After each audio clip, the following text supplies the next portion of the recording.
Pasada ya habíamos comenzado con potenciales constantes a trozos y eh, bueno, la idea es que uno trata de ir caso a caso para ir tratando de deducir de alguna forma cuáles pueden ser condiciones generales sobre los potenciales unidimensionales. De hecho, básicamente al final de una serie de casos que son básicamente todos constantes a trozos, eh, uno se siente con cierta confianza como para enunciar una serie de propiedades generales que en realidad son deducibles en general de la teoría de ecuaciones diferenciales ordinaria, eh, porque básicamente al ser un problemas unidimensionales estacionarios, la ecuación de Schrödinger se transforma en una ecuación diferencial ordinaria de segundo orden. Entonces, muchos resultados se pueden deducir en base a eh, la teoría simple de las ecuaciones diferenciales ordinarias. Hay casos que son más directos eh, de relacionar con dicha teoría, pero bueno, se supone que los casos principales que no están contemplados de una en la teoría son los casos en los cuales el problema, como quien dice, no está acotado. De todas formas, esto lo vamos a ir viendo caso por caso, así que todavía falta. Una cosa que no había dicho la clase pasada es que una buena parte del material de potenciales unidimensionales está sacado directamente del Galindo. En general le trato de mantener la notación que usa Galindo, es bastante razonable y sistemática, pero de todas formas todos los libros en esta parte de la materia coinciden. ¿Por qué? Porque es un tema absolutamente básico y realmente no hay distintas formas, no hay muchas formas distintas de verlo, simplemente resolver, analizar autofunción, resolver las funciones que son soluciones de la ecuación de Schrödinger y considerar cómo es el comportamiento del espectro. Una cosa que habíamos hablado en la clase pasada, es simplemente me parece que el punto por ahí no quedó del todo establecido, es que cuando se tiene un escalón de potencial, es decir, tenemos un caso de este estilo, ¿sí? O sea, el potencial es realmente un escalón. Queda claro que si la discontinuidad en el potencial se encuentra en un punto, llamémoslo x0, ¿sí? En general, lo que uno sabe o lo que uno busca es calcular cómo es la función de onda, o sea, cómo es la solución de la ecuación de Schrödinger para aquellos x que son menores que x0 y la función de onda para los x mayores que x0. ¿Sí? Hay distintas notaciones para esta función. En algunos casos se designan con 1 y 2, pensando, por ejemplo, en métodos matemáticos de la física, métodos matemáticos de la física, cuando uno tenía soluciones de ecuaciones diferenciales y uno tenía alguna condición que hacía que, bueno, la solución en una región del espacio tuviera una forma funcional y la solución en otra región del espacio tuviera otra forma funcional, entonces lo que uno las designaba era con subíndices que tenían que ver con la región y luego imponía condiciones de pegado en el cambio de zona. Esto, por ejemplo, las cosas, o lo mismo en el electro, ¿no? De todas formas, lo que uno se da cuenta es que dado que lo que es discontinuo es el potencial, y al ser la ecuación de Schrödinger una ecuación que, vamos a escribirla completa, vamos a poner, por la masa vamos a poner mu, pero es lo mismo, poner m. Básicamente, en el caso de una dimensión, la ecuación de Schrödinger es muy simple.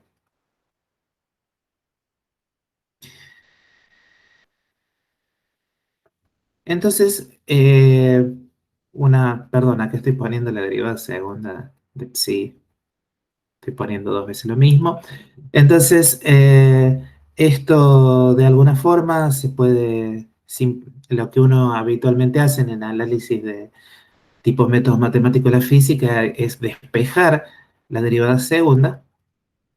Y si uno hace eso, básicamente lo que obtiene es que esto es menos 2 mu sobre h barra cuadrado, eh, la energía menos b de x por psi. ¿Ok? Entonces, de esta ecuación es claro que si el potencial es discontinuo, la derivada segunda lo más probable es que lo sea, si es que phi es una función continua. Entonces, consistente con esta condición sobre la derivada segunda, lo que uno hace es pedir condiciones de continuidad en x0 para la función y para la derivada, o lo que es lo mismo, vamos a pedir que psi 1, ya que vamos a utilizar el código de colores para que sea todavía más claro. Eh, psi 1 en x0 menos tiene que ser igual a psi 2 vamos a poner los paréntesis porque los paréntesis tienen que ir en celeste, psi 0 en x0 más. Y hay una ecuación totalmente similar, nada más que lo voy a escribir todo en celeste para no tener que estar yendo tan lento. Esto es la derivada en x0 menos igual a la derivada segunda en x0 más. Entonces, en principio, lo que uno hace es resolver a la derecha y a la izquierda. Obviamente a la derecha y a la izquierda, el potencial a la derecha y a la izquierda si resuelvo en los abiertos, típico de como lo que uno hace en métodos matemáticos de la física, si uno resuelve en los abiertos, en un abierto x menor que x0, el potencial es nulo, en un abierto x mayor que x0, el potencial es una constante y todo eso se puede resolver de forma bastante sencilla. Eh, si la energía es mayor que B0, ¿sí? Donde B0 es, vamos a seguir con el código de colores, eh, B0 es la diferencia de energía entre lo que hemos llamado cero y la parte de arriba del escalón, ¿sí? Si la energía es mayor que B0, lo que queda claro es que, no sé si queda claro, pero es bastante fácil de ver, es que menos b de x siempre es mayor o igual que cero. ¿Ok? Esto que está aquí es una constante positiva. En realidad uno podría decir que menos b de x es simplemente, y si simplemente ponemos que x0 es igual a cero por una cuestión de comodidad, sabemos que esto es igual a e para x menores que cero y e menos b0 para x mayores que cero. ¿Ok? Entonces,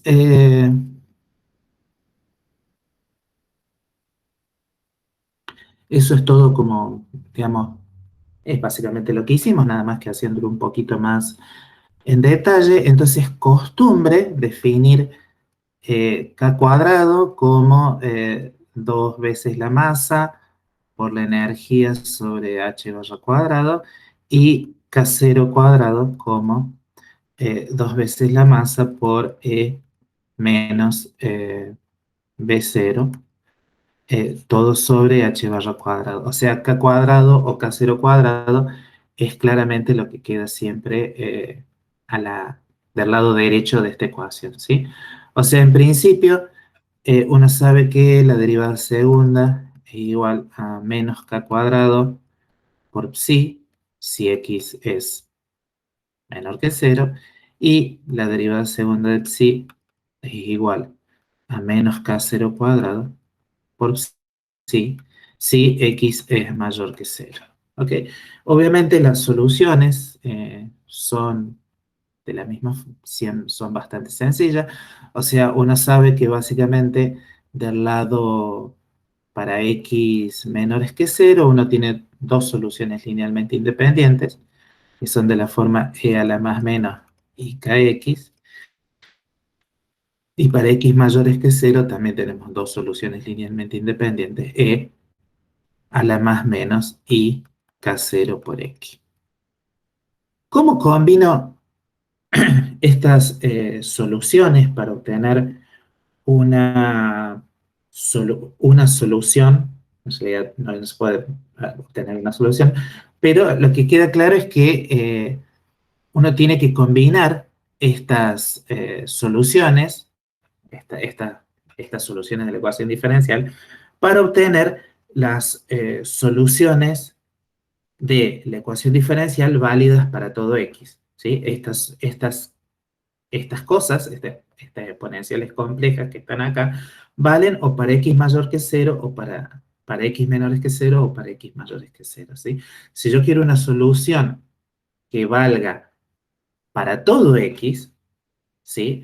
Lo que tengo que hacer es proponer cosas que sean de la forma a por e a la i kx más b e a la menos i kx igual a c e a la i k0 x más d e a la menos i k0 x.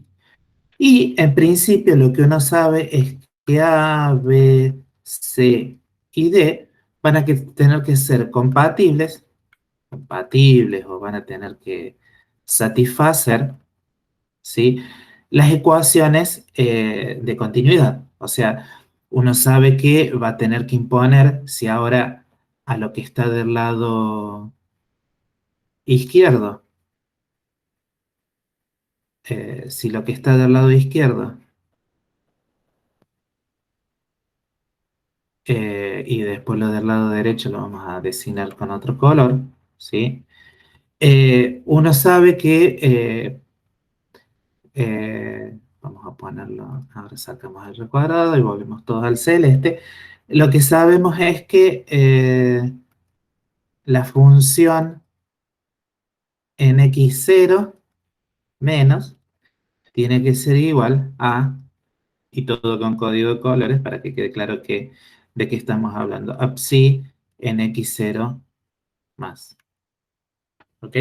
Esto es la solución más general que uno puede tener del lado derecho. Esto es la solución más general que uno puede tener del lado izquierdo. Ahora, las condiciones de pegado tienen que ser satisfechas por las soluciones que uno ponga del lado derecho más las soluciones del lado izquierdo y también por sus derivadas.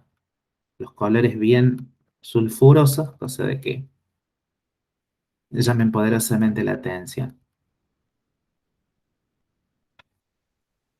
Esto se puede hacer, se pueden sacar, básicamente lo que uno debería sacar es que hay dos conjuntos de valores. Fíjense que el número de ecuaciones claramente es insuficiente para determinar todos estos valores, ¿sí? Y además no hay ninguna otra condición que uno puede imponer sobre la cosa, salvo bueno, que uno puede pedir que las distintas combinaciones que uno logre sean linealmente independientes entre sí. Pero en el mejor de los casos, tengo básicamente tres condiciones, ¿sí?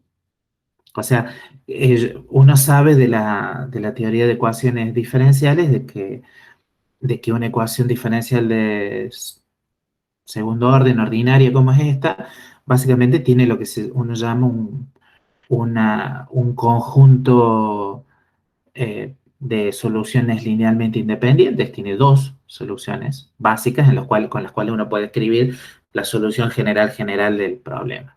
¿Sí? Si a uno le dieran eh, condiciones para la función y su derivada en algún punto, no las de pegado, sino reales condiciones, uno tendría que combinar el conjunto ese de soluciones básicas. Así como E a la más menos IKX es un conjunto de soluciones básicas para X menor que cero, para el problema en todo el espacio hay dos soluciones básicas, ¿sí? Entonces, o hago esto y reniego, etcétera, etcétera, etcétera, o ya asumo de entrada que voy a tener dos soluciones linealmente independientes y trato de explotar las simetrías del sistema o las características del sistema, las características físicas del sistema, eh, proponiendo un conjunto de una solución que valga para todo el espacio distinta de las de este tipo, ¿sí? Entonces, lo que hace alguna gente, ¿sí? Que es muy común, pero de vuelta, es simplemente escribir una combinación de los e a la ik y e a la más menos ik y e a la más menos ik cero, es escribir combinaciones distintas a estas dos, que son como muy obvias, ¿sí? Entonces, en vez de escribir esto que está recuadrado en verde y las ecuaciones que están recuadradas en verde vaya a saber, supongamos que es rosa, lo que la gente habitualmente hace es agarrar y decir, no, voy a proponer otras soluciones, ¿sí? Se designan de formas muy distintas, se pueden decir, en alguna notación se designan como psi sub L y psi sub R, ¿sí? O sea, siguen siendo dos soluciones, ¿sí? Recuerden que acá yo podría obtener dos soluciones simplemente eligiendo distintas formas, eligiendo de alguna forma A y B, ¿sí? Entonces estas dos soluciones se suelen escribir de la forma e a la IKX más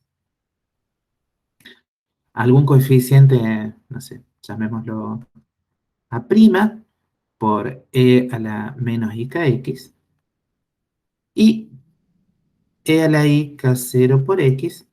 Esa es esto es una función que es válida para todo X mayor que cero y X menor que cero, y esta función es linealmente independiente de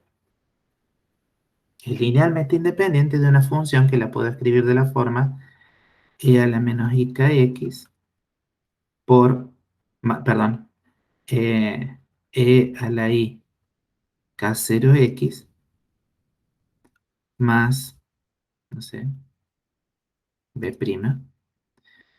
Acá ponemos, perdón, eso es A', esto es B', entonces esto lo vamos a llamar eh, eh, mm,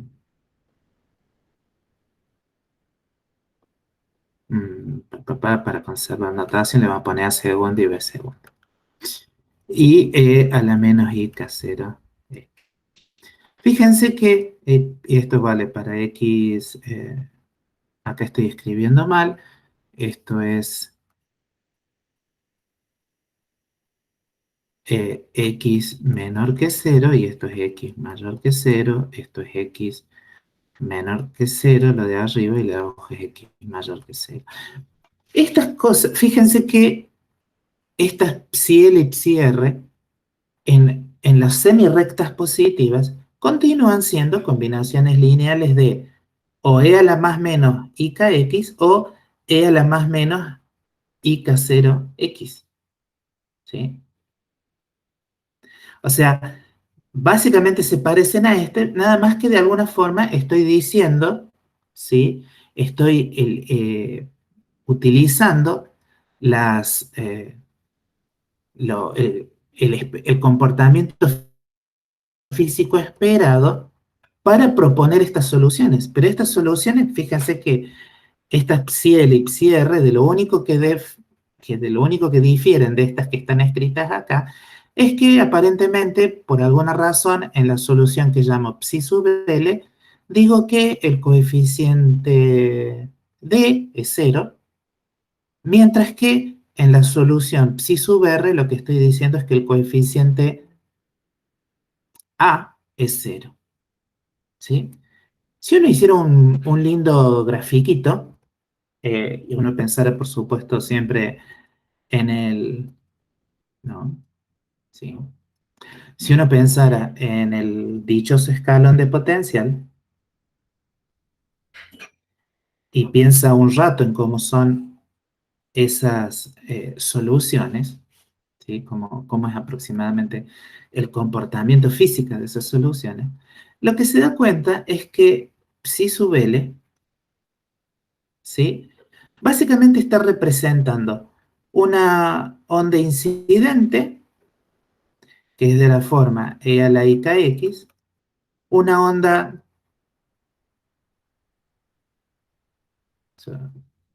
una onda reflejada, que es de la forma e a la menos i kx, y de este lado, del lado x mayor que 0, tiene solamente e a la i k0x. O sea, tiene una especie de onda transmitida.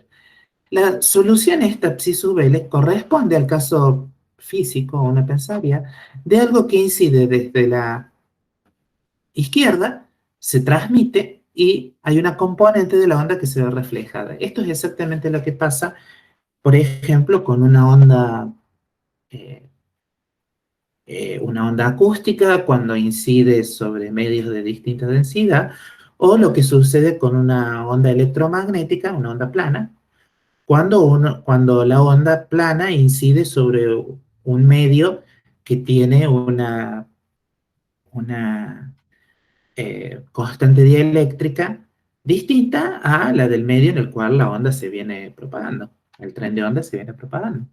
Entonces, eh, uno puede proponer que las soluciones sean de esta forma, o sea, sean la combinación simplemente del conjunto de funciones base que uno tiene de soluciones a ambos lados, uno las combina y bueno, y después impone condiciones de pegado y ve qué pasa.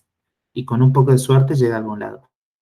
O directamente no sé si decir se aviva, se utiliza la astucia o porque alguien le dijo, hace combinaciones que se parecen más a ondas incidentes desde una cierta dirección, ¿sí? O sea, uno asume acá, ¿sí? Ya está, de alguna forma lo que uno está metiendo cuando asume esta combinación lineal de funciones es que el problema obviamente no tiene simetría izquierda-derecha. No, uno no tiene lo mismo, hay un salto de potencial que hace que lo que uno tiene a la derecha de esa discontinuidad es distinto de lo que uno tiene a la izquierda. Entonces, asumimos y es compatible con todo y es solución de la ecuación diferencial y uno puede satisfacer las condiciones de pegado de tal forma que efectivamente que estas dos soluciones sean las dos soluciones linealmente independientes del problema. ¿Sí? Las dos soluciones linealmente independientes válidas en todo el espacio, que eso es lo importante. Obviamente, psi R, la situación que pinta es algo incidente desde la izquierda, E a la menos IK0, algo que se refleja, E a la IK0, y de este lado tenemos algo que se transmite, E a la menos IKX. Lo cual es buenísimo. Pero son, de vuelta, son simplemente a ver, esto, si ustedes estuvieran en Electro, sería lo mismo que hicieran. Tienen por ejemplo, los problemas en los cuales tenían alguna región esférica y dentro de la región esférica tenían una zona interior y una zona exterior. Si la zona exterior iba desde un radio finito hasta infinito, básicamente lo que uno decía, si por ejemplo era un problema de potencial, decían que la solución dentro de la esfera, uno podía decir que era básicamente los RLL por los armónicos esféricos, y las otras funciones eran 1 sobre RLL más 1 por los armónicos esféricos, y dentro de la esfera combinaban esos y por alguna razón decían que alguna vez alguno de los coeficientes se anulaba y en la zona exterior los coeficientes que se anulaban eran otros, pero es exactamente lo mismo. Bien, lo interesante es que esto a las claras dice que para una energía hay dos soluciones, o sea que el espectro del hamiltoniano, eh, cuando la energía es mayor que V0, ¿sí? En este caso queda claro que la degeneración de la energía es 2, ¿sí? ¿Por qué? Porque para una energía, recordemos que la energía está metida acá en K y en K sub 0, para una energía, bueno, tenemos claramente dos soluciones linealmente independientes, así que la degeneración del sistema era 2. Esto lo quería replantear porque me parecía que había quedado no del todo claro eh, en la clase pasada. Eh, el número de vuelta, aquí uno puede asumir que alguno de estos coeficientes vale 1 o no, ¿sí? La única diferencia que va a sacar es si uno asume que una cosa vale 1 o no vale 1, es que, eh, bueno, de que o encontrará los coeficientes como encontrará relaciones para los cocientes de los coeficientes o cosas por el estilo. Pero queda claro que, de vuelta, las condiciones de pegado en el punto de discontinuidad no son suficientes, no solamente no son suficientes como para determinar eh, no solamente no son suficientes para determinar las cuatro constantes acá de la superposición A, B, C y D, sino que tampoco son suficientes para determinar tres, ¿sí? Encima acá, como ya separé directamente y ya sabemos que psi sub L y psi sub R son funciones linealmente independientes, no podemos utilizar la condición ya la hemos usado, la condición de linealmente independiente. Estas dos funciones claramente son linealmente independientes entre sí, así que las únicas condiciones que tenemos para los posibles tres coeficientes de psi sub L o psi sub R son las dos condiciones de pegado. Con lo cual, no hay nada, o sea, no hay ni modo, no hay forma de hacer otra cosa. La degeneración de esa parte del espectro es 2 y se acabó.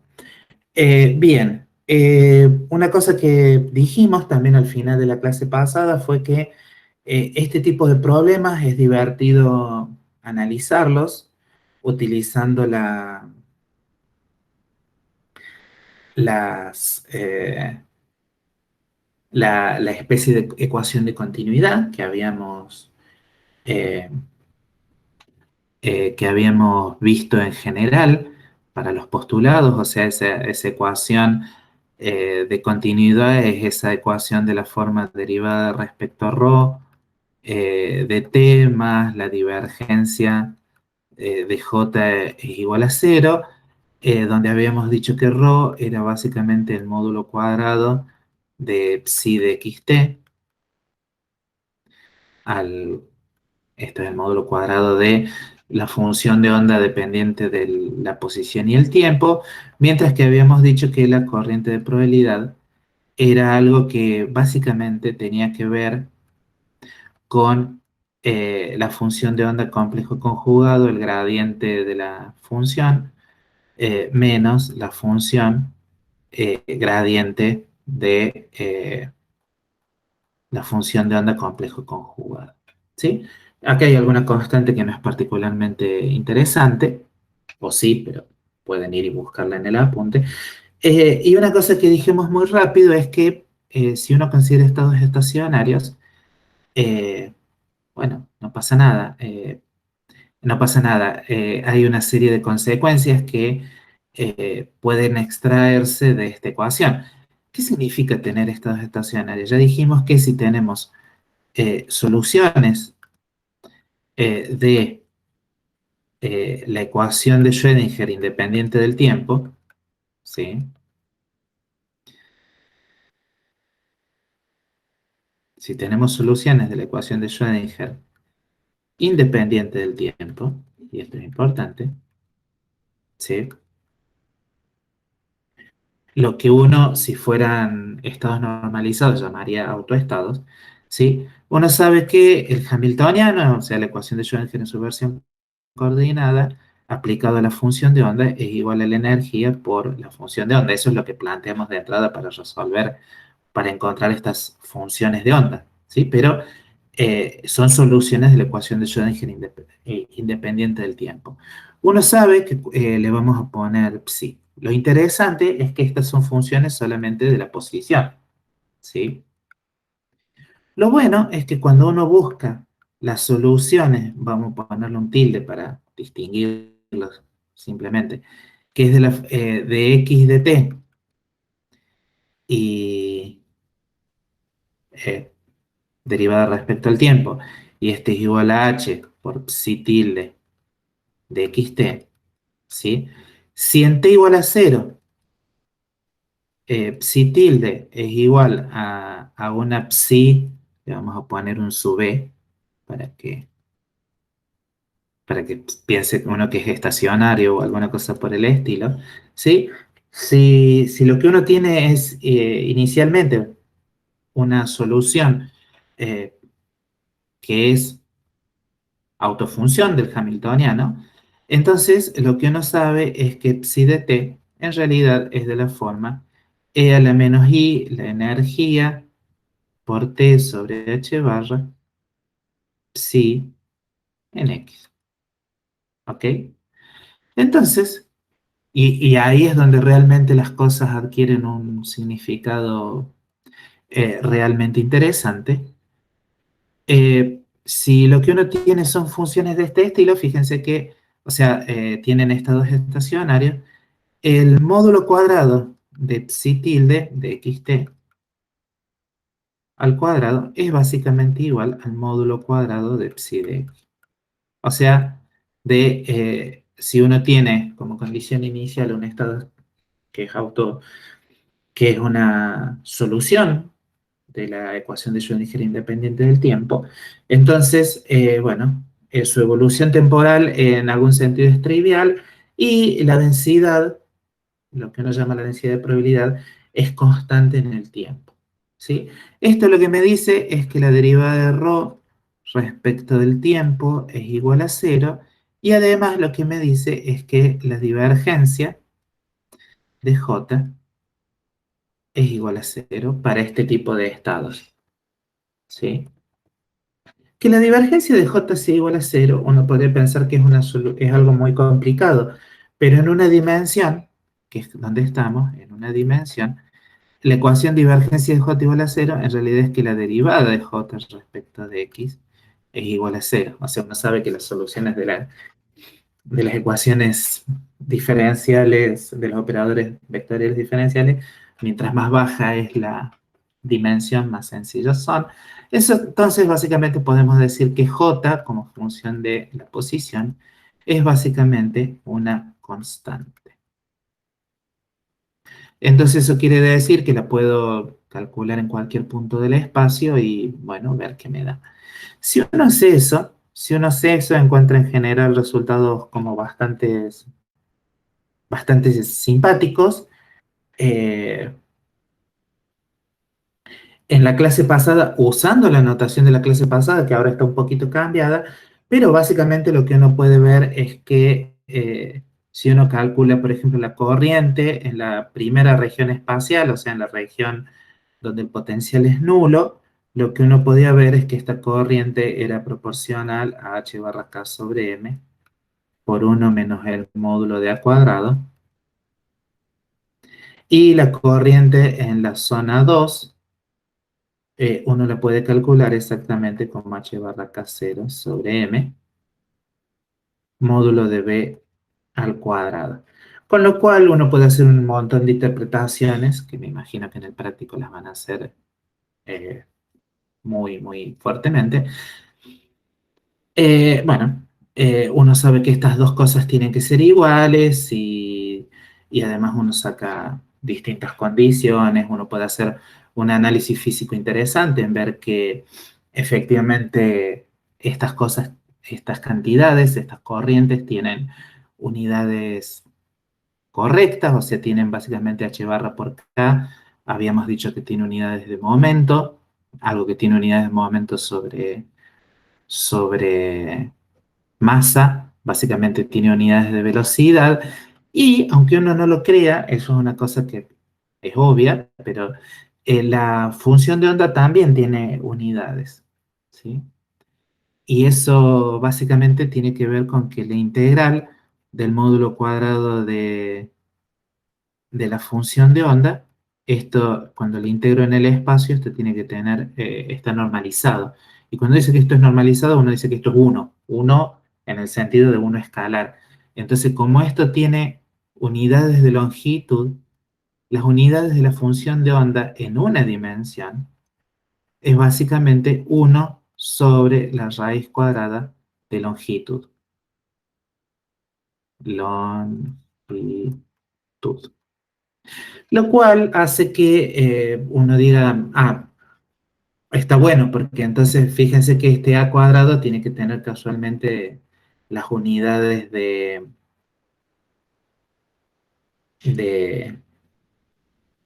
de la función de onda, ¿sí? O sea que esto efectivamente tiene una especie de sentido de corriente, de densidad de corriente, ¿sí?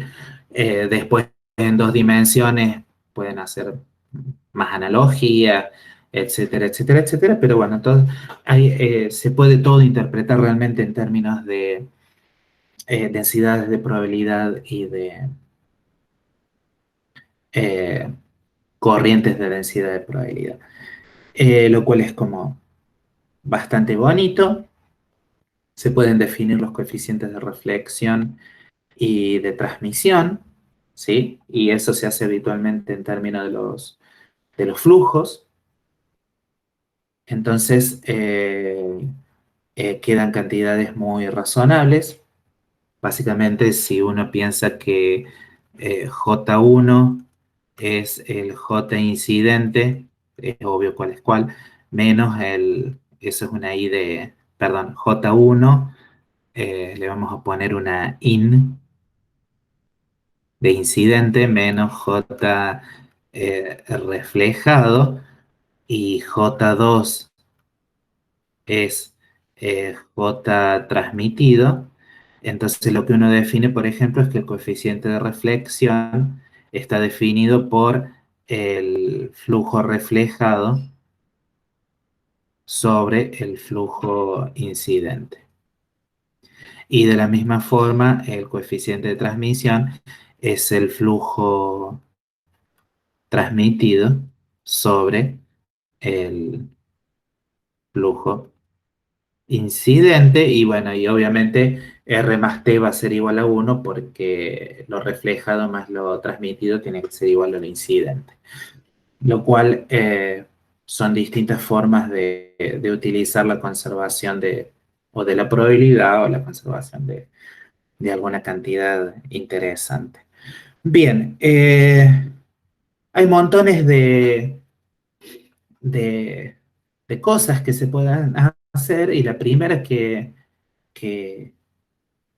bueno, eh, lo primero que les debería sonar como diferencia a los sistemas clásicos es que en un sistema clásico, si uno tuviera un potencial, pensemos que fuera que acá en el medio hubiera alguna transición más suave, uno sabe que realmente, por ejemplo, la energía cinética, que la energía total se conserva, entonces Si la energía es más grande que la altura del potencial, la partícula sube la colina, sube la barrera de potencial y sigue su caminito sin mayor problema. Lo que no hay clásicamente es reflexión. En este caso, en el caso de mecánica cuántica hay reflexión y eso se mide, de hecho, ¿no? O sea, en general, si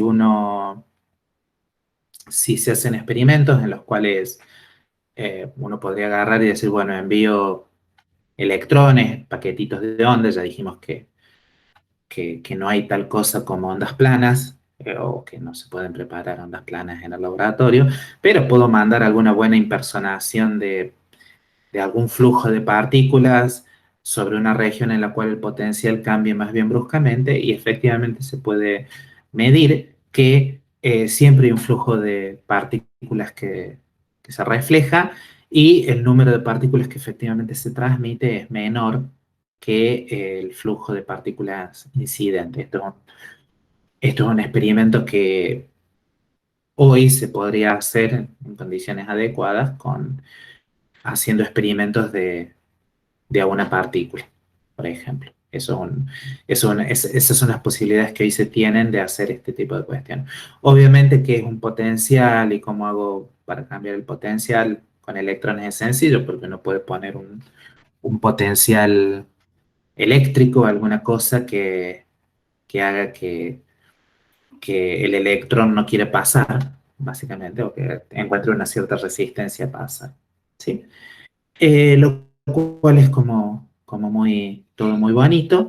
Y bueno, esto lo quería repetir porque era básicamente bueno, la primera vez que lo veíamos, entonces, y aunque no lo parezca, se introducen un montón de conceptos.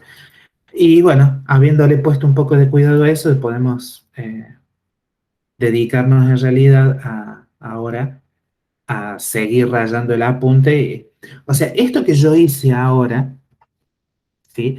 Es lo que ustedes deberían hacer. eh, no, lo que quiero hacer es otra cosa. Es lo que ustedes deberían hacer al final digamos, si toman apunte o si simplemente miran mis apuntes, eso cada cual lo hace. Eh, mis, eh, o sea, ni yo tengo tiempo para escribir todo, aunque estuviéramos en el aula, en el pizarrón y fueran todos tiempos divertidos.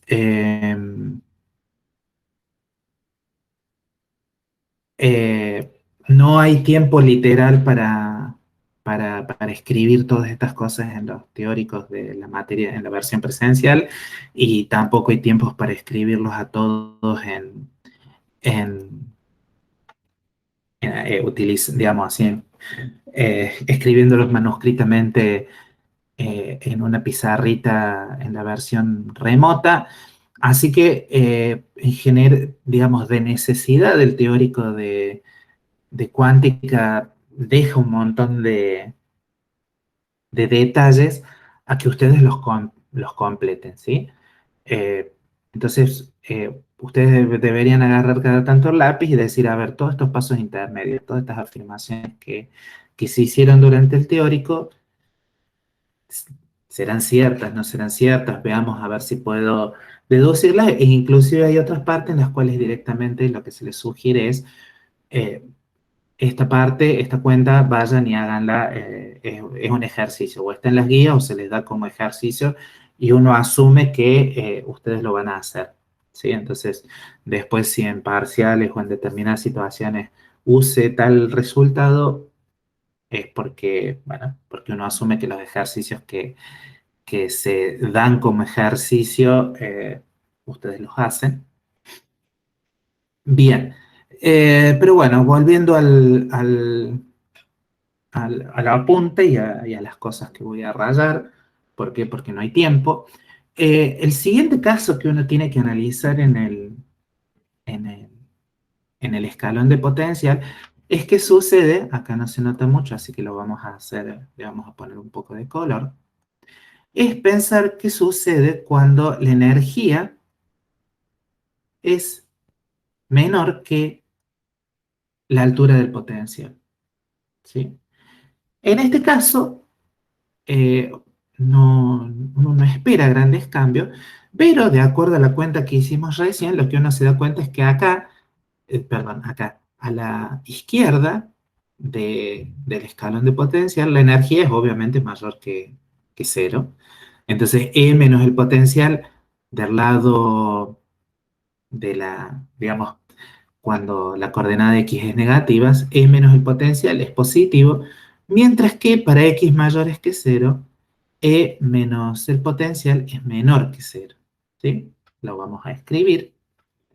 Eh, E menos B es mayor que cero si x es menor que cero y la energía menos el potencial es menor que cero si x es mayor que cero. Esto lo que me dice es que para x menores que cero, las soluciones básicas siguen siendo exponenciales complejas, mientras que para los x mayores que cero, ya no voy a tener como soluciones básicas exponenciales complejas de la forma e a la más menos i por algo, ¿sí?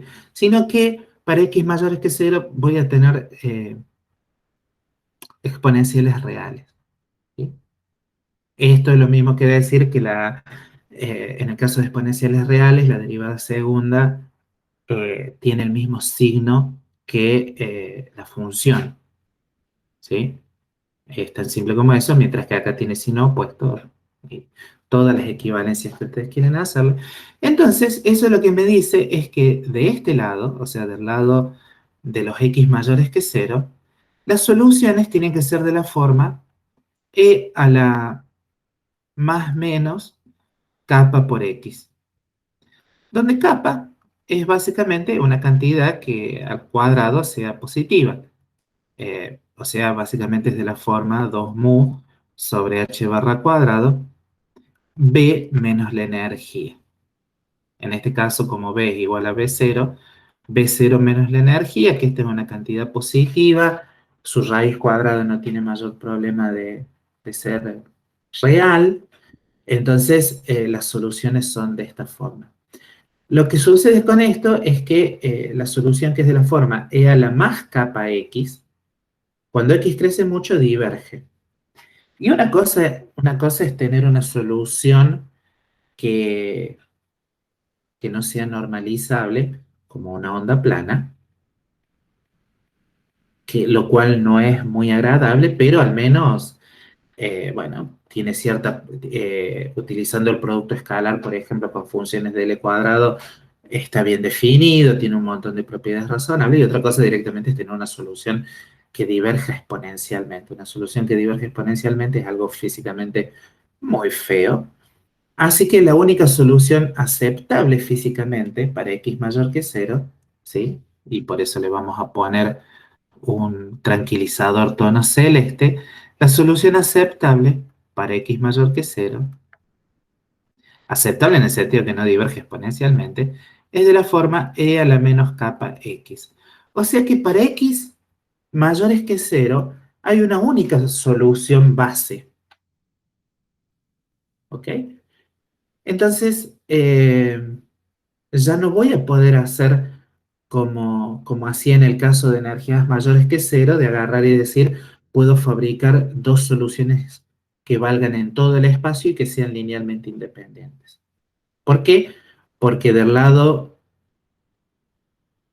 derecho, del lado de x mayores que cero, tengo una única solución linealmente independiente. Entonces, eso quiere decir que cuando yo vaya a fabricar una solución, que valga en todo el espacio, voy a tener que decir, bueno, del lado izquierdo sí, posiblemente voy a poder hacer una combinación lineal de la forma e a la i kx más algo de la forma e a la menos i kx. Pero del lado izquierdo voy a tener solamente e a la menos kappa por x. O sea que hay una única solución que vale para todo el espacio. Es alguna combinación de e a la más menos i kx del lado izquierdo que la tengo que pegar a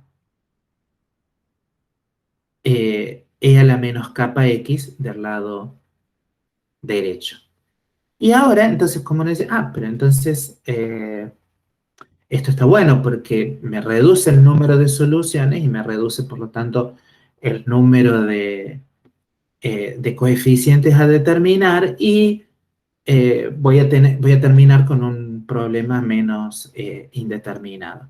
Todo eso es cierto, se puede escribir punto por punto por lo que acabo de decir. Fíjense que en el apunte básicamente se utiliza la notación mayor y menor. Menor quiere decir, la psi menor quiere decir que es la solución para x menores que cero y es una combinación lineal de las exponenciales complejas.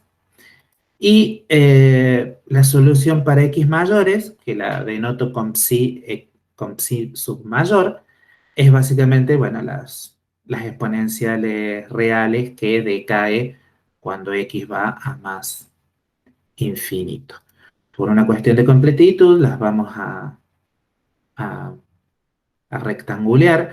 Acá la aceptable, como acá le pusimos con aceptable, le vamos a poner un recuadro, un rectángulo celeste, y a esta solución la vamos a subrayar para decirle que, bueno, que nos olvidamos de ella, pero es la solución para x menores que cero. Obviamente, las condiciones de continuidad son exactamente las mismas que tuvimos en el problema anterior, o sea, desde el punto de vista de la ecuación diferencial, porque uno haya cambiado el- la energía de la solución, eh, la condición de la discontinuidad en el potencial continúa estando, con lo cual las condiciones de pegado siguen siendo las mismas que antes. La función que está definida de un lado y del otro tiene que pegarse y la derivada de la función de un lado y del otro también tiene que pegarse. ¿Ok? Si uno plantea las condiciones de continuidad, o sea, si uno plantea la, las condiciones de continuidad, recordemos que quiere decir que estoy planteando que la función, para utilizar la notación que uno está usando acá, la función menor en x0 menos tiene que ser igual a la función mayor en x0 más, y a su vez la derivada de la función menor en x0 menos tiene que ser igual a la derivada de la función mayor en x0 más. Lo cual todo es muy bonito. Estas son las condiciones de continuidad, las condiciones de pegado, como le queramos llamar. Le podemos llamar de todas formas, menos condiciones de contorno, eso es una otra cosa. En inglés esto se suele decir habitualmente matching condition, o sea, condición de emparejado. ¿Ok?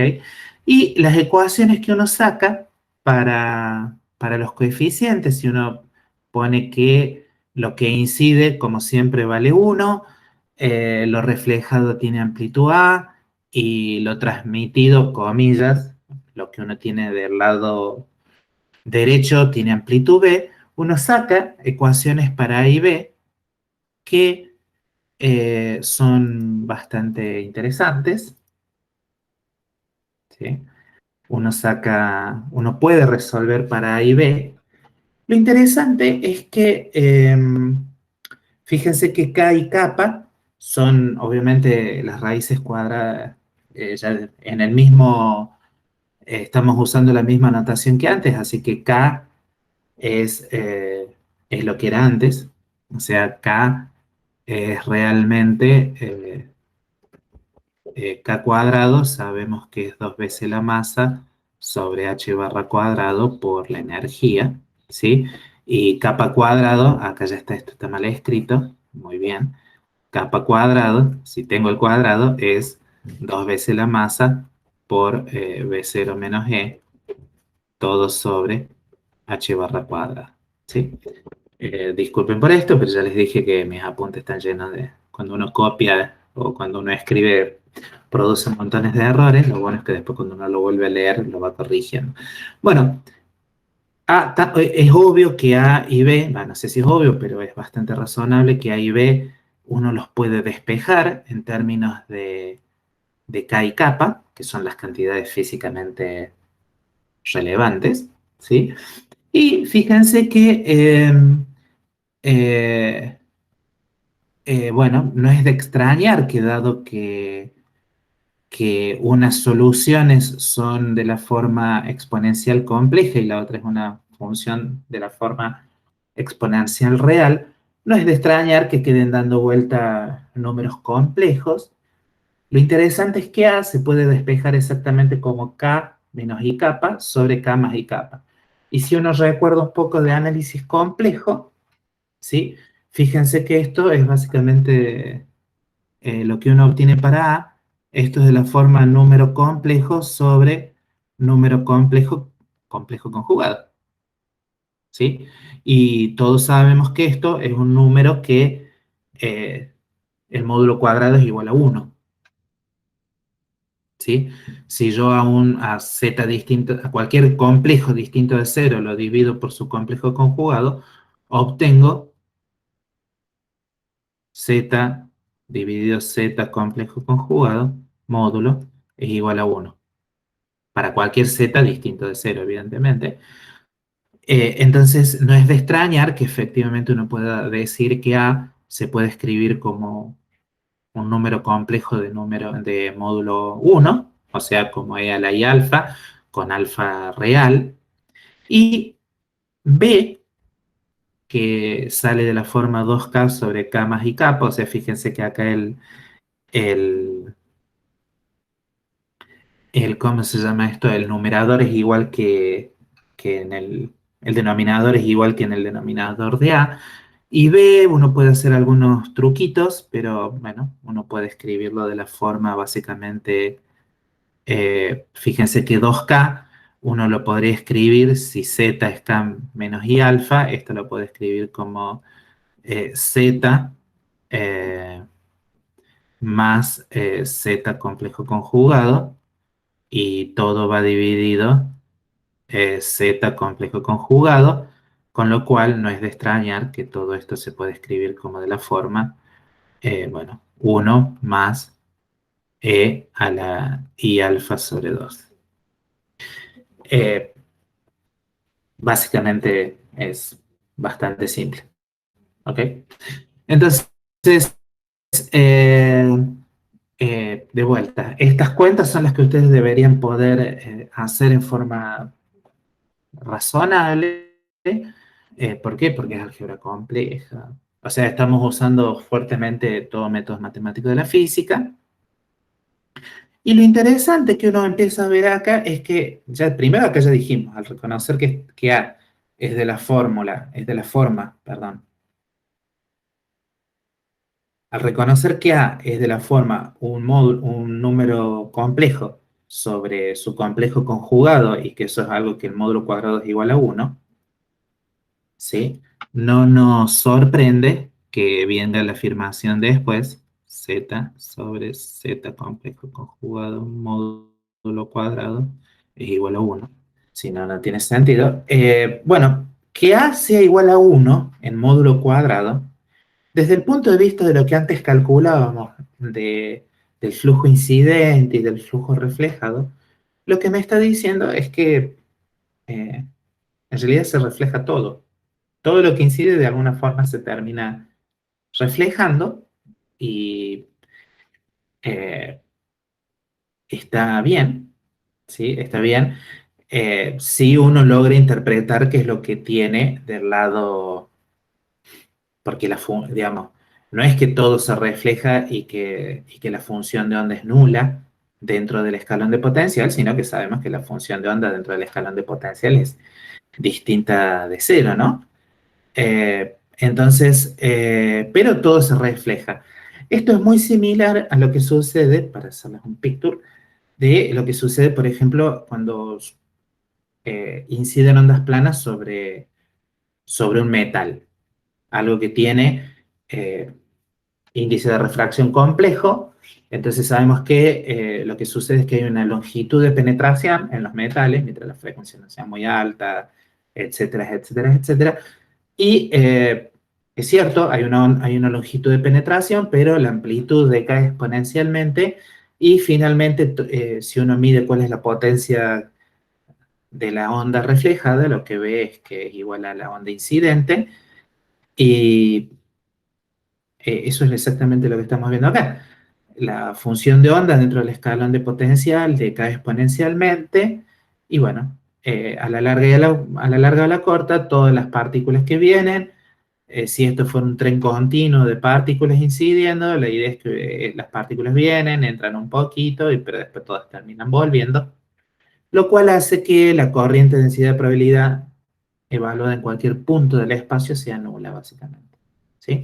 Ahí, para convencerse de eso, lo que suele hacer la gente es agarrar y decir, bueno, exploto que la corriente de, perdón, que la función de onda del lado para x mayores que cero, la función de onda decae exponencialmente, y como la corriente de densidad de probabilidad es proporcional a la función de onda y a su derivada, eso significa que la corriente de probabilidad decaería exponencialmente si uno agarra ese decaimiento simple, lo cual quiere decir que la corriente de probabilidad lejos de la interfaz tiene que valer cero, pero la corriente de la densidad, perdón, la corriente de densidad de probabilidad es una constante, por lo tanto en realidad es cero en todo el espacio y se tiene que arreglar para que se hace. Entonces, si es cero en todo el espacio, también es cero a la izquierda del escalón de potencial, lo cual quiere decir que lo que incide es igual a lo que se refleja, porque si no, la corriente de densidad de probabilidad no sería igual a cero. Entonces todo se interpreta correctamente, todo es maravilloso, todo es consistente, lo cual es bueno. Y además me dice que fíjense que ya dijimos, como soluciones base del lado derecho hay una sola, eso lo que me dice es que para un valor de energía tengo una función que está bien definida en todo el espacio y solo una, lo cual me dice que es un autovalor, que esos valores de energía, esos autovalores, no son degenerados. Y habíamos dicho muy al principio de problemas unidimensionales que cuando los autovalores son no degenerados, las funciones de onda se pueden elegir básicamente reales, a menos de una constante, a menos de una fase compleja trivial. Eso básicamente se refleja en que uno puede agarrar y reemplazar A por E a la I alfa, ¿sí? Y también uno puede reemplazar B por este factor.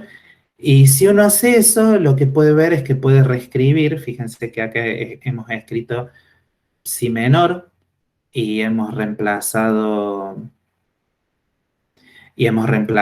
A por E a la I phi, se puede sacar factor común E a la I alfa sobre 2, entonces puedo reescribir si menor como 2 veces E a la I alfa sobre 2 por el coseno de K alfa, perdón, de Kx menos alfa sobre 2, y puedo hacer un truquito muy similar con la función psi mayor, con lo cual, básicamente, uno puede ver que se puede escribir toda la función de onda en todo el espacio como una función real por por alguna fase compleja que es la misma en todo el espacio. Lo cual es interesante, ¿por qué? Porque es una comprobación indirecta de eso que habíamos afirmado, de que cuando los autovalores no son degenerados, uno puede elegir básicamente que las funciones de ondas sean reales, lo cual no es obvio cuando uno hace la combinación lineal para la función de onda psi menor de esta forma. Cuando uno hace esta combinación lineal, A tiene que ser un valor muy particular para que esto se pueda llegar a reescribir como una única onda, perdón, una única función real por un factor complejo global. Pero bueno, eso sucede. Y resumiendo, el espectro del Hamiltoniano, si uno considera energías eh, que están entre cero e infinito, o sea, energías mayores que el mínimo del potencial, lo que uno ve es que si las energías son menores o iguales que el cero, la degeneración es uno, y si la energía es mayor que B0, entonces la degeneración es 2, porque tenemos esas dos soluciones linealmente independientes que habíamos llamado psi sub L y psi sub R. Good. Eh, Son las 10:10. Venimos a buen ritmo, a un aceptable ritmo. Repasamos, vimos cosas, hemos obtenido soluciones, hemos reverificado algunas afirmaciones que habíamos hecho sobre si las funciones de onda de autovalores no degenerados se pueden escribir como funciones reales. Así que, bueno, vamos a hacer un descanso, son las 10:10, básicamente. Hagamos un descanso hasta las 10:20 y continuamos, ¿ok? Voy a apagar el Dale, profe, micrófono. Nos vemos dale. a las 10:20.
Bueno, continuamos ahora con la segunda parte de la clase de teóricos de hoy. Eh, Básicamente ya no queda mucho más para analizar respecto al escalón de potencial. Eh, Hay algunas cositas que se pueden decir, como que además se puede hacer un análisis sobre cómo es el signo del factor A, ¿sí? Bueno, cuando es un número complejo no, pero en algunas situaciones se puede analizar eh, qué sucede con ese coeficiente. En particular, un caso bien interesante, o del cual uno puede llegar a sacar consecuencias para más adelante, es en el caso en el cual la altura del potencial va a infinito. Esto significa básicamente que ese escalón está volviéndose muy, muy alto, lo cual, como inmediata consecuencia, tiene es que obviamente la cantidad capa, que depende, que es proporcional, capa cuadrada es proporcional a B0 menos la energía. Para cualquier energía infinita, que B0 se vaya a infinito, significa básicamente que capa también se va a infinito, lo cual significa que como B, disculpen que tenga que subir y bajar de esa forma, como B básicamente está definido como un cociente entre K, que es la energía, y kappa, que tiene que ver con el potencial, con B0. Queda claro que cuando B cero, o lo que es lo mismo kappa, va en infinito, B va a cero para cualquier valor de energía finito, lo cual eh, es, digamos, es lo que se puede llegar a afirmar, ¿sí? Entonces, se puede afirmar que para cualquier valor de energía finito, B va a cero, y por lo tanto, la solución psi mayor de alguna forma tiende a cero, o sea, el coeficiente de la exponencial se hace tan grande que la función de onda para x mayores que cero tiene que ir a cero básicamente en forma uniforme, ¿sí? Recordemos que básicamente, perdón, uno puede escribir a psi mayor, uno la puede escribir básicamente como b por e a la menos kappa por x. Entonces uno puede mostrar que básicamente esta función converge uniformemente a cero. Para cualquier x mayor que cero, esta función converge uniformemente a cero de forma bastante acelerada. Y además, lo que uno puede sacar es bueno, que el coeficiente a va a menos uno. ¿Por qué? Porque básicamente a, ya dijimos que b es básicamente un cociente de la forma 2k sobre k más i kappa, mientras que A es igual a K menos I kappa sobre K más I kappa. Queda claro que cuando kappa va a infinito, el valor de K no importa, es finito, A va a menos uno y esto va a cero, con lo cual, si menor, eh, se puede, básicamente va a esta función, ¿sí? Cuando uno está para capas muy grandes, el límite de la función psi menor es este, y eso lo que me dice es que psi menor en cero básicamente va a valer cero, y que la función psi mayor para x mayor que cero es básicamente idénticamente nula. Eso es lo que alguna gente dice, es que cuando el escalón de potencial es infinito, básicamente lo que impone es una condición de contorno, y en este caso sí podemos hablar de una condición de contorno, una condición de contorno homogénea para la función de onda. Entonces hay un problema muy típico que nosotros no lo vamos a ver, pero que se llama el pozo, no lo vamos a ver detenidamente en el teórico, pero es muy, muy sencillo de tratar en el práctico, es el pozo infinito, eh, el pozo de potencial infinito.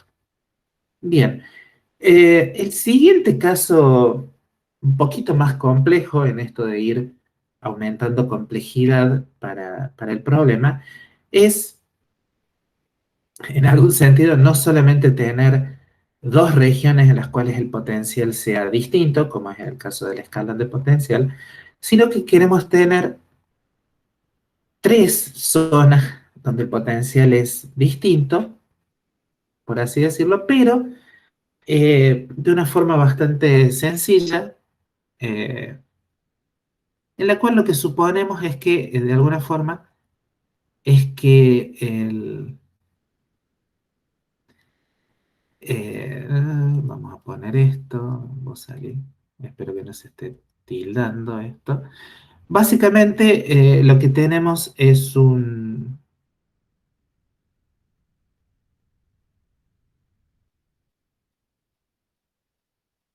escalón finito, por así decirlo, un escalón de longitud finita o lo que es lo mismo, una barrera de potencial. Tengo potencial nulo, eh, eh, potencial nulo, potencial B0, potencial nulo, lo que habitualmente se conoce como barrera de potencial.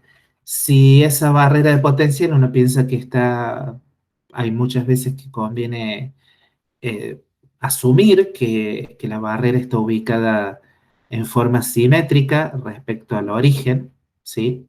Esto es el origen, entonces las discontinuidades del potencial se encuentran para x igual a y a menos a, ¿sí?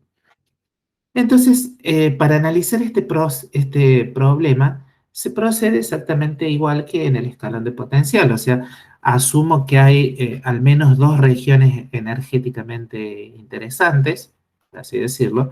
Hay una región en la cual la energía es mayor que B0 y otra región en la cual la energía es menor que B0. La diferencia fundamental es que ahora vamos a tener condiciones de matching, condiciones de pegado, de continuidad, en dos eh, puntos, en x igual a y en x igual a menos a, pero básicamente el tratamiento tiene que ser muy similar. Lo que uno se imagina es que cuando la energía sea mayor que B0, voy a tener básicamente soluciones de tipo exponencial en las tres regiones espaciales distintas, lo cual está bien. Y cuando la energía sea menor que cero, voy a tener soluciones exponenciales en todos lados, nada más que adentro de la barrera, o sea, entre A y menos A, van a ser exponenciales reales, y afuera de la barrera van a ser de la forma e a la más menos ikx. ¿Sí? En este caso, también uno se da cuenta que dado que no hay una región que ahora le vamos a dar nombre propio, habitualmente la región donde clásicamente no debería haber partícula, ¿sí?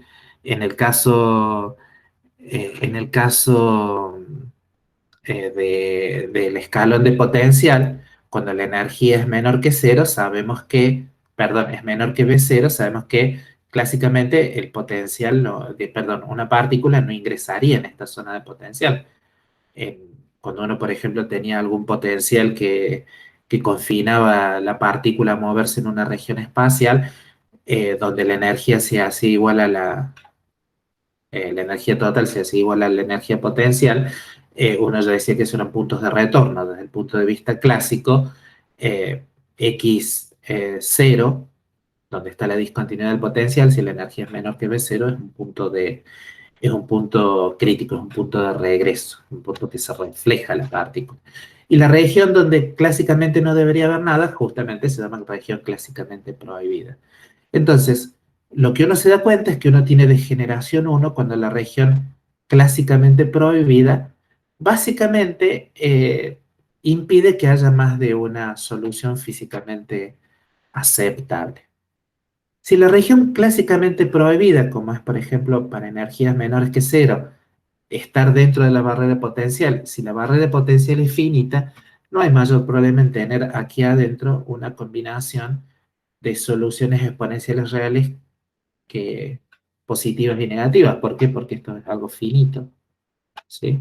Entonces, desde ese punto de vista, uno rápidamente puede hacer un análisis y decir, ah, si yo me fijo en cuáles son las soluciones base permitidas, no hay ningún problema en darse cuenta que voy a tener e a la más menos IKX, e a la más menos kappa X y e a la más menos IKX. O sea que lo más probable es que de vuelta voy a tener dos soluciones eh, linealmente independientes y la degeneración, y eso va a ser en todo, para todos los valores de energía. Obviamente si acá arriba tengo dos soluciones tipo E a la más menos IKX, perdón, algún otro coeficiente, el razonamiento es el mismo. Entonces, la barrera de potencial finita, de ancho finito, tiene la diferencia con el escalón de potencial infinito, en que como su región eh, clásicamente prohibida es finita, las dos soluciones con exponenciales reales son permitidas y la degeneración de todo el espectro es 2. Eh, básicamente, cuando la barrera es finita y uno hace coincidir el medio de la barrera con el origen de coordenadas, lo que uno se da cuenta es que en realidad el problema, desde el punto de vista del potencial, tiene paridad. ¿Sí? Y bueno, ahí es sabido que los problemas que tienen paridad, bueno, tienen propiedades especiales y uno podría pensar que la paridad al igual que en el caso de potencial nulo, así como en el caso de potencial nulo teníamos que había un operador que conmutaba con el hamiltoniano y me permitía rotular las soluciones base de alguna forma simpática, o lo que nos imagina es que en este caso, bueno, tenemos básicamente la misma solución. O sea, se puede hacer un análisis bastante completo ya con lo que sabemos, ¿sí? Entonces, todas las cuentas que vamos a plantear ahora no deberían ser complicadas desde un punto de vista eh, conceptual. Son laboriosas porque hay que escribir montones de exponenciales, hay que escribir condiciones de pegado, etcétera, etcétera, etcétera. Pero por suerte eso ya lo hicieron los libros y y además uno tiene ejercicios en la guía. En el teórico no tiene mayor sentido que uno se ponga, que yo me ponga paso por paso a hacer las cuentas. Lo que sí puedo señalarles es qué cuentas por ahí pueden ser interesantes de hacer para chequear resultados y además para tener un poco más de intuición respecto a qué es lo que sucede en este problema físico. Ya el análisis de por qué la degeneración de los niveles 2 ya lo hemos hecho. Pero bueno, ¿qué cuentas se pueden hacer? De todas formas, las cuentas sí son interesantes porque permiten introducir una técnica muy utilizada en, en barreras de potenciales complicadas, etcétera, que es básicamente utilizar una especie de método matricial para ligar cómo son los coeficientes de la ecuación de Schrödinger en una región con los coeficientes de la ecuación de Schrödinger, perdón, cómo son los coeficientes de las soluciones de la ecuación de Schrödinger en distintas regiones espaciales. Esa técnica es útil y es lo que se introduce en este ejemplo tan simple.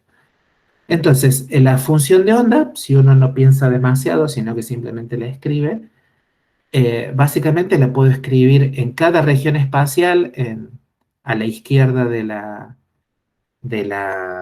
vamos a ponerlo así, vamos a poner todas las cosas. Esto es a la izquierda de la barrera de potencial, esto es a la derecha del escalón de potencial, y la solución del medio obviamente es cuando X está entre A y menos A, que son los límites de la escalera de potencial. Obviamente estoy pensando en cómo es la solución para aquí, estoy poniendo capas, donde capa estoy asumiendo que es esta cantidad positiva, entonces estamos viendo cuál es la solución cuando, cuando, cuando la energía es menor que B0, por eso es que aquí figura capa, o sea, lo que tenemos acá es A por E a la I k x más B por E a la menos I k x, mientras que acá tenemos C por E a la menos kappa x y D por E a la kappa x. O sea, acá las exponenciales son reales porque estoy pensando que la energía es menor que B0. La solución para energías mayores que B0, la única diferencia es que acá también tiene exponenciales complejas. ¿Sí? Inclusive hay alguna gente que le gusta plantear un solo tipo de ecuación y después cambia de lugar B0 y E y hace algunas cosas por el estilo y utilizan, escribiendo una sola ecuación, un solo sistema de ecuaciones capaz de deducir qué sucede para energías mayores y menores que B0. Ustedes pueden hacerlo como gusten. Lo que sí se puede hacer es reproducir lo mismo que se hacía para el escalón de potencial, o sea, también puedo plantear ondas que inciden desde la izquierda y ondas que inciden desde la derecha. ¿Sí?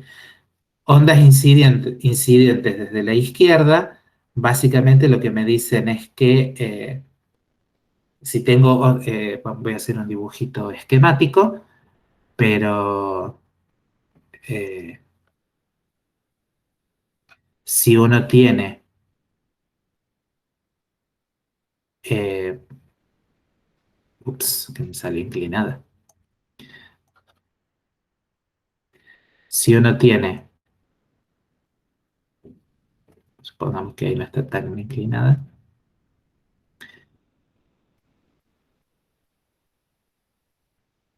Si uno tiene la barrera de potencial, ¿ok?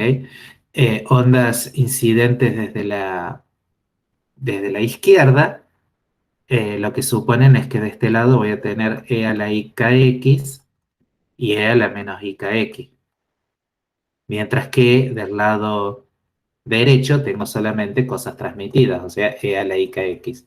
Por lo tanto, la solución onda incidente desde la izquierda, básicamente lo que me dice es que G es igual a cero, mientras que la solución onda incidente desde la derecha es A igual a cero. ¿Sí? Eso está establecido acá, pero prefería que tratáramos de razonarlo. ¿Sí?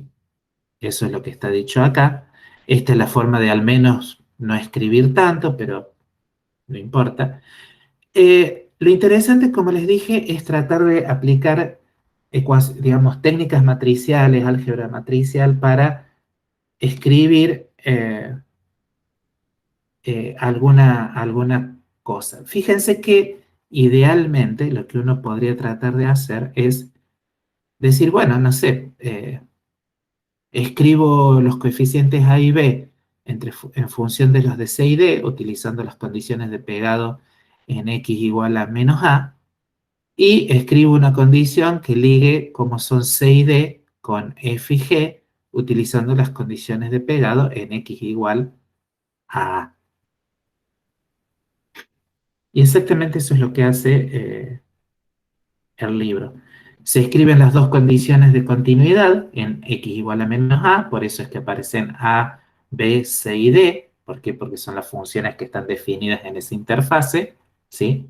Recordemos que de acuerdo a la nomenclatura que estamos usando a la izquierda de la barrera de potencial, la función de onda es psi sub 1, dentro de la barrera de potencial es psi sub 2 y a la derecha de la barrera de potencial es psi sub 3. La condición de continuidad que se está escribiendo aquí, en x igual a menos a, la primera ecuación corresponde a la función 1 en a menos igual a la función 2 en A más, mientras que la segunda línea corresponde a la función 1 derivada evaluada en A menos, y esto igualado a la función 2 derivada en A más. ¿Ok? Lo interesante es que todo esto se puede escribir como una linda matricita, ¿sí? Una matriz aplicada a los coeficientes A y B y una matriz aplicada a los coeficientes C y D, eso no es tan raro. Eh, por notación del Galindo, si no me equivoco, esta matriz la llama M1, esta matriz la llama M2, por- porque estos son los coeficientes de la solución uno y estos son los coeficientes de la solución 2, simplemente para recordar eso. Entonces define una matriz M12 que, bueno, esta mat es la inversa de la matriz que multiplica a B por la matriz M2. ¿Sí? Está definida aquí, es una, es simplemente es la definición necesaria para despejar A y B en términos de C y D. ¿Sí? Entonces, utilizando todo esto, uno puede calcular explícitamente la matriz M12, todo esto es estándar, y alguna vez hay que hacerlo para que a uno se le afloje el lápiz. Y bueno, y uno saca que M12 en A se puede escribir utilizando algún poco de paciencia, como coeficientes que dependen simplemente de los vectores de onda, de estas cantidades que si uno las multiplica por h barra tienen unidades de momento y por eso uno las llama legítimamente vectores de onda, y por exponenciales que están evaluadas bueno, en el punto donde está la discontinuidad. Eso no es nada raro. Lo interesante es que se puede, así como la matriz que liga los coeficientes de la zona uno con los coeficientes de la zona 2, uno lo puede escribir de esta forma, uno puede introducir cómo es la matriz que relaciona a los coeficientes de la solución de la zona 3 con los de la solución en la zona 2, pero evaluados en A. ¿Sí? Y, y dado que el problema tiene simetría izquierda-derecha, lo que uno se da cuenta es que en realidad la matriz 3,2, o sea, la que relaciona lo que está afuera con lo que está adentro, tiene que ser igual a la matriz de lo que está afuera con lo que está adentro, nada más que tengo que evaluarla en menos A, por razones de simetría, lo cual es como muy simpático. Esta es una relación que se puede generalizar, que en algunos contextos hay todo, hay todas teorías respecto a esto. Si leen eh, el Merbacher, por ejemplo, tiene una disquisición de si conviene escribir los coeficientes de una zona espacial en términos de los coeficientes de la otra zona espacial, o escribir lo que incide con respecto a perdón, lo que es emitido, lo que sale de la, de la, de la barrera de potencial con respecto a lo que ingresa a la barrera de potencial, utilizando todo ese lenguaje interesante. Y bueno, y en ese caso las matrices reciben distintos nombres. Sea como sea, uno puede terminar escribiendo, dado que fíjense que la matriz 3, 2 relaciona a F y G con C y D, ¿sí? Aquí estamos utilizando cuál es la relación entre la matriz M32 y la M12, ¿sí? Y los coeficientes C y D ya los tengo en función de A y B. Es posible, después de mucha labor, escribir los coeficientes A y B en términos de los coeficientes F y G. Y sale una hermosa ecuación que tiene muchas características las cuales uno puede tratar de racionalizar para después, para chequear los posibles resultados. Básicamente todo lo que depende de capa, que es, bueno, son exponenciales reales, las funciones que quedan son coseno hiperbólico y seno hiperbólico, o sea, las funciones que uno define con exponenciales reales, las trigonométricas hiperbólicas o como les quieran llamar, y queda una matriz bastante compacta si uno introduce una serie de cantidades que básicamente son adimensionales, son las cantidades epsilon y la cantidad eta, que tienen que ver con cómo se comportan podríamos decir, las energías cinéticas en cada zona. Y esta afirmación que estoy haciendo no es tan rara porque, bueno, eh, sabemos que h barra por capa tiene unidades de momento, entonces eh, algo que tiene unidades de capa cuadrado y k cuadrado tiene unidades de energía cinética con un h barra. Y bueno, pero como capa cuadrado menos k cuadrado está dividido en el producto de capa por k, esto que está acá en realidad es una cantidad dimensional y esto es una cantidad dimensional que depende de la energía y depende de B0. O sea que estas dos son las dos cantidades dimensionales que de alguna forma van a estar calificando cómo funciona, qué es cuál es el efecto que tiene la barrera de potencial, ¿sí? Todo esto es álgebra. Es muy laboriosa, pero bastante sencilla. Digamos, no hay, no hay cosas conceptuales, simplemente podemos decirlo así, tengo una función que para que esté definida en todo el espacio depende de 6 coeficientes y tengo eh, 4 condiciones de matching. Utilizo las 4 condiciones de matching para que me quede una ecuación que relaciona los coeficientes de lo que tengo a ambos lados de la, de la barrera de potencial. De alguna forma, está bueno porque básicamente lo que digo, bueno, está bien, si yo incidir ondas sobre la barrera, algo va a pasar dentro de la barrera de potencial, pero a mí lo que realmente me interesa, si yo si hago un experimento en el cual hago incidir algo, un paquete de ondas sobre, sobre una barrera de potencial, en una de esas lo que me interesa es cuánto se transmite, cuánto se refleja, sin preocuparme detalle por detalle de qué es lo que pasa dentro de la barrera de potencial, sino simplemente fijándome en cuáles son las cantidades que tengo a un costado de la barrera y al otro. Esa es la filosofía detrás de escribir una ecuación que me relacione A y B con F y G. ¿Ok? Entonces, como ya además dijimos que hacer ondas incidentes desde un lado y del otro tiene que ver con que o G o A se anulan, con mayor razón uno puede, teniendo la relación que hay entre A y B y F y G, uno puede, bueno, diciendo quiero ondas incidentes desde la izquierda, entonces G es igual a cero, puedo calcular los coeficientes de transmisión y reflexión en forma bastante directa en términos de los coeficientes de la matriz, ¿no? De las, cada una de las entradas de la matriz. Y eso es lo que efectivamente la gente hace. Agarra y dice, por ejemplo, para ondas incidentes de la izquierda, G es igual a cero.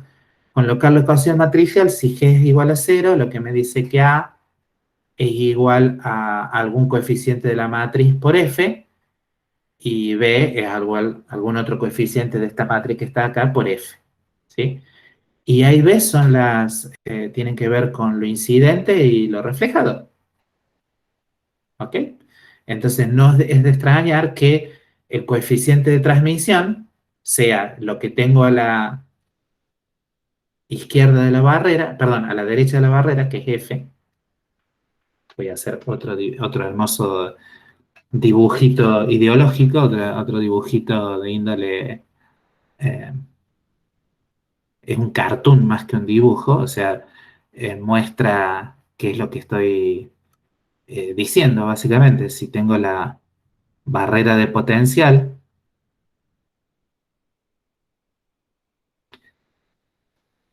si tengo la barrera de potencial, entonces, ¿qué es lo que hemos dicho? Hemos dicho que, bueno, estamos considerando ondas incidentes de la izquierda, G igual a cero, o sea, tenemos A, E a la i k x, B, E a la menos i k x, y F, E a la i k x. Está bien, si tengo algo incidente desde la izquierda, a la derecha de la barrera de potencia, lo único que voy a tener son cosas que se van, que siguen, que tienen la misma dirección de incidencia, y la dirección de incidencia es hacia los X positivos, ¿sí? Entonces, es bastante lógico que el coeficiente de transmisión sea el cociente de F módulo cuadrado sobre A cuadrado. Y eso es simplemente agarrar y decir, bueno, pero la ecuación matricial me dice que A está relacionado con F a través del elemento de matriz 1, 1.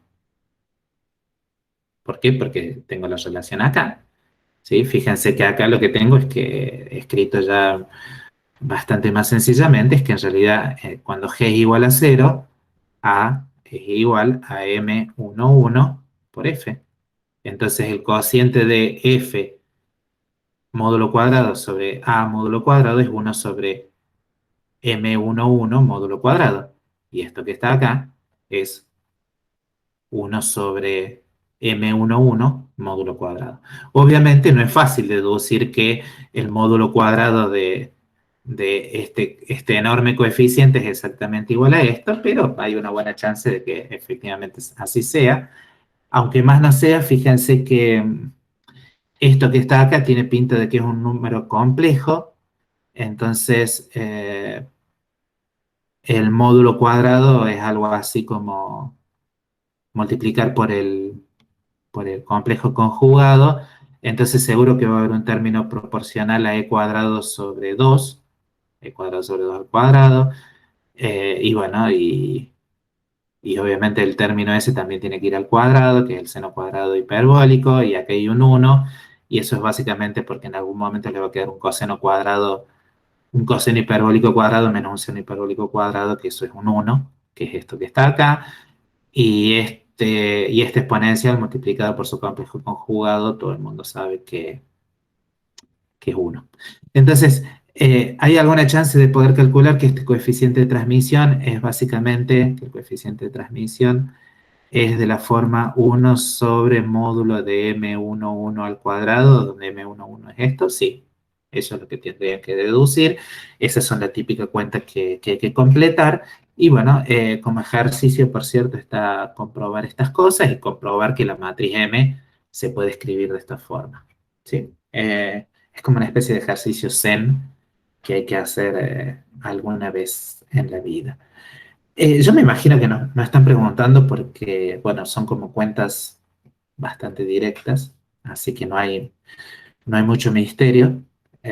Hoy si no, espero que por lo menos que se saquen mucho las dudas con la gente del práctico. Eh, por supuesto, después de que uno hace toda esta álgebra, uno termina un tanto cansado, pero bueno, se pueden tratar de sacar algunas especies de consecuencias físicas. Para mí el coeficiente de transmisión y de reflexión son como muy interesantes. ¿Por qué? Porque de vuelta, hoy se puede pensar en hacer un experimento en el cual uno tenga una región clásicamente prohibida, arroje partículas con una energía menor que esa barrera de potencial y ver que efectivamente hay transmisión. La transmisión a través de una región clásicamente prohibida finita recibe el, el simpático nombre de efecto túnel. El efecto túnel es una cosa verificada en cientos y cientos de experimentos distintos.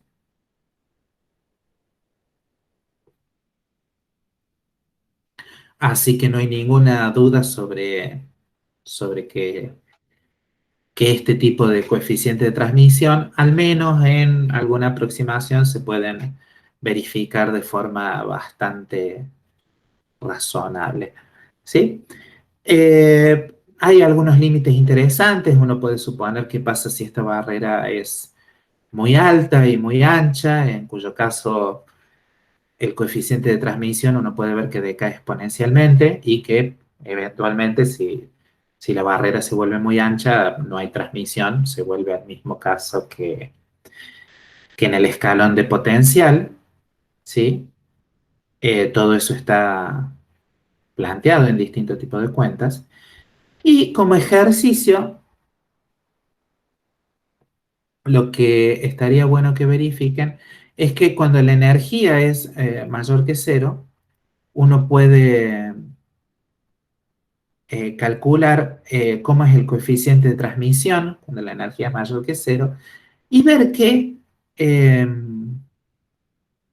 eh, lamentablemente, va a ver si disminuyo el tamaño de la letra, bueno, capaz que no se ve mucho, pero si comparan las fórmulas del coeficiente de transmisión para mm, el caso de energía menor que cero y el caso de energía menor que, perdón, energía mayor que v cero, que es la escalera, que es la altura de la barra de potencial, y para energías menores que v cero, en realidad la forma de la función es básicamente la misma, es la misma función, obviamente cambia el significado del coeficiente que se tiene adentro de la función seno hiperbólico, pero la forma de la función es la misma. eh, y acá estoy descubriendo otro hermoso error. Entonces, básicamente, lo que uno había llegado a la conclusión es que para cualquier valor de energía posible, entre cero e infinito, no hay restricciones a los valores posibles de la energía, lo que uno puede ver es que, bueno, la degeneración es cero y el coeficiente de transmisión básicamente tiene la misma forma funcional para energías mayores y menores que la altura de la barrera de potencial.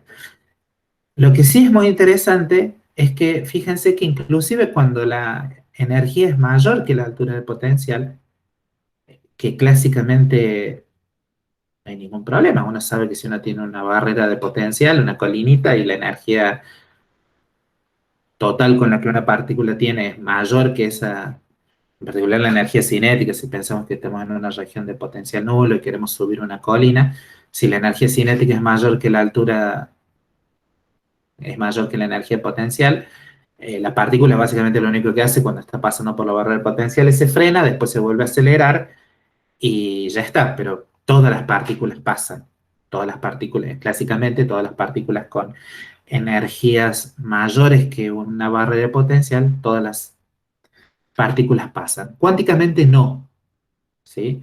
Uno se da cuenta que en general este coeficiente de transmisión es menor que uno, tanto cuando la energía es menor que v cero como cuando es mayor que v cero. ¿Sí? Es fácil ver que esto es, en general va a ser menor que uno. ¿Por qué? Porque el seno hiperbólico es una función que se anula solamente cuando k0 es igual a cero, ¿sí? Pero el resto del tiempo, para valores de k0, que k0, por las dudas, no se lo hayan imaginado todavía, sabemos que k0 es de la forma 2 mu sobre h barra cuadrado. Eh, k0 cuadrado es, perdón, todo esto va multiplicado por la energía menos b cero, que es una cantidad positiva porque esto es para la región de energías mayores que b cero. Fíjense que el seno hiperbólico solamente se anula cuando K0 es igual a cero, y si K0 es igual a cero cuando la energía es igual a b cero. En ese caso, tenemos transmisión 1. Y sin embargo, para cualquier otro caso, el seno hiperbólico es una función que, que es distinta de cero en general, con lo cual el numerador es siempre mayor que uno y me dice que, que puede haber ahí algunos problemillas. Chequen si esto es un seno hiperbólica, porque de repente me acaba de entrar la duda, pero pueden chequearlo. Bueno, son las 11, empezamos más o menos a horario, así que